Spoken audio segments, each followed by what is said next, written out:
ಗುರು ಪೌರ್ಣಿಮೆ ಎಂಬುದು ಭಾರತೀಯ ಸಂಸ್ಕೃತಿಯಲ್ಲಿ ಅತ್ಯಂತ ಮಹತ್ವಪೂರ್ಣವಾದ ಹಬ್ಬವಾಗಿದೆ. ಇದು ಆಚರಿಸಲಾಗುವುದು ಆಷಾಢ ಮಾಸದ ಪೂರ್ಣಿಮೆಯಂದು, ಸಾಮಾನ್ಯವಾಗಿ ಜುಲೈ ತಿಂಗಳಲ್ಲಿ ಬರುತ್ತದೆ. ಗುರು ಎಂದರೆ ಜ್ಞಾನವನ್ನು ತೋರಿಸುವ ವ್ಯಕ್ತಿ ಮತ್ತು ಪೌರ್ಣಿಮೆ ಎಂದರೆ ಪೂರ್ಣಚಂದ್ರನ ದಿನ. ಈ ಹಬ್ಬವನ್ನು ಗುರುವಿನ ಮಹತ್ವವನ್ನು ಹೊಗಳಲು ಆಚರಿಸಲಾಗುತ್ತದೆ. ಗುರು ಪೌರ್ಣಿಮೆಯ ಮಹತ್ವ ಮತ್ತು ಹಿನ್ನೆಲೆ. ಗುರು ಪೌರ್ಣಿಮೆಯ ಮುಖ್ಯ ಹಿನ್ನೆಲೆಗಳು. ಈ ದಿನವೇ ಮಹರ್ಷಿ ವೇದವ್ಯಾಸರು ಜನಿಸಿದ ದಿನವೆಂದು ನಂಬಲಾಗಿದೆ. ಅವರು ವೇದಗಳನ್ನು ಸಂಪಾದಿಸಿ ಪುರಾಣಗಳನ್ನು ಬರೆಯುವ ಮೂಲಕ ಧಾರ್ಮಿಕ ಸಾಹಿತ್ಯವನ್ನು ವ್ಯವಸ್ಥಿತಗೊಳಿಸಿದರು.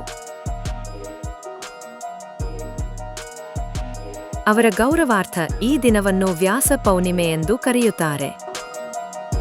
ಬೌದ್ಧರ ಧಾರ್ಮಿಕ ಪದ್ಧತಿಯಲ್ಲಿ ಈ ದಿನ ಗೌತಮ ಬುದ್ಧನಿಗೆ ಶಿಷ್ಯರು ಮೊದಲ ಬಾರಿಗೆ ಧರ್ಮೋಪದೇಶ ಕೇಳಿದ ದಿನ.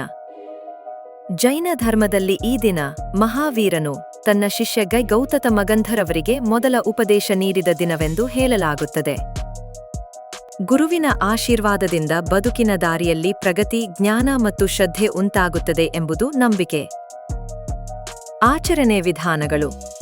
ಗುರು ಪೌರ್ಣಿಮೆಯಂದು ವಿವಿಧ ಕ್ಷೇತ್ರಗಳಲ್ಲಿ ವಿಭಿನ್ನ ಆಚರಣೆಗಳು ನಡೆಯುತ್ತವೆ. ಕೆಲವು ಪ್ರಮುಖ ಆಚರಣೆಗಳು ಇಂತು. ಶಿಷ್ಯರು ತಮ್ಮ ಗುರುವಿಗೆ ಪಾದಪೂಜೆ ಮಾಡುತ್ತಾರೆ.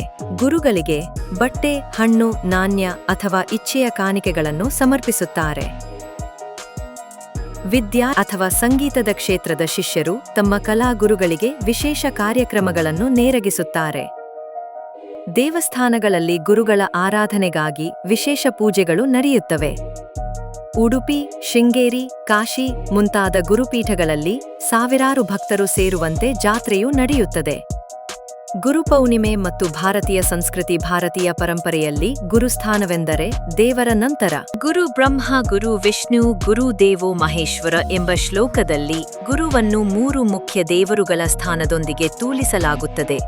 ಗುರುವಿನ ಆಶೀರ್ವಾದದಿಂದ ಮಾತ್ರ ಶ್ರೇಷ್ಠತೆಯ ಶಿಖರಕ್ಕೆ ಏರಬಹುದು ಎಂಬುದು ಪುರಾಣಗಳ ಸಾರವಾಗಿದೆ. ಗುರು ಪೌರ್ಣಿಮೆ ಭಾರತೀಯ ಸಂಸ್ಕೃತಿಯ ಗುರುತಿನ ಬಿಂದು, ತತ್ವಜ್ಞಾನ ಮತ್ತು ಸಂಸ್ಕಾರಗಳ ಸ್ಮರಣೆ. ಗುರು ಪೌರ್ಣಿಮೆಯು ನಾವೆಲ್ಲ ನಮ್ಮ ಜೀವನದಲ್ಲಿ ಗುರುಗಳಿಂದ ಪಡೆದ ಜ್ಞಾನ, ಮಾರ್ಗದರ್ಶನ ಮತ್ತು ಬೆಂಬಲವನ್ನು ಸ್ಮರಿಸಲು ಅವಕಾಶ ನೀಡುವ ದಿನವಾಗಿದೆ.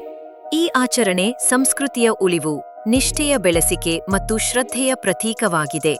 ಗುರುವಿನ ಆಶೀರ್ವಾದ ಸದಾ ನಮ್ಮ ಮೇಲೆ ಇರಲಿ ಎಂಬ ಸಂತೋಷದ ಆಶಯದಲ್ಲಿ ಗುರುಪೌರ್ಣಿಮೆಯನ್ನು ಆಚರಿಸೋಣ. ಪೂಜ್ಯಾಯ ರಾಘವೇಂದ್ರಾಯ ಸತ್ಯಧರ್ಮರತಾಯ ಚ ಭಜತಾಂ ಕಲ್ಪವೃಕ್ಷಾಯ ನಮತಾಂ ಕಾಮಧೇನವೇ. ಶ್ರೀ ರಾಘವೇಂದ್ರ ಸ್ವಾಮಿಗಳು ಸತ್ಯಧರ್ಮದಲ್ಲಿ ನಿರತರಾಗಿ ಭಕ್ತರಿಗೆ ಕಲ್ಪವೃಕ್ಷ ಹಾಗೂ ಕಾಮಧೇನುವಿನಂತೆ ಕೋರಿದ ಬಯಕೆಗಳನ್ನು ಪೂರೈಸುತ್ತಾರೆ. ಮುಂದಿನ ಬಾರಿಗೆ ವಿಶೇಷ ಪೌರಾಣಿಕ ಮಾಹಿತಿಯೊಂದಿಗೆ ಭೇಟಿಯಾಗೋಣ. ಧನ್ಯವಾದಗಳು ವೀಕ್ಷಕರೇ.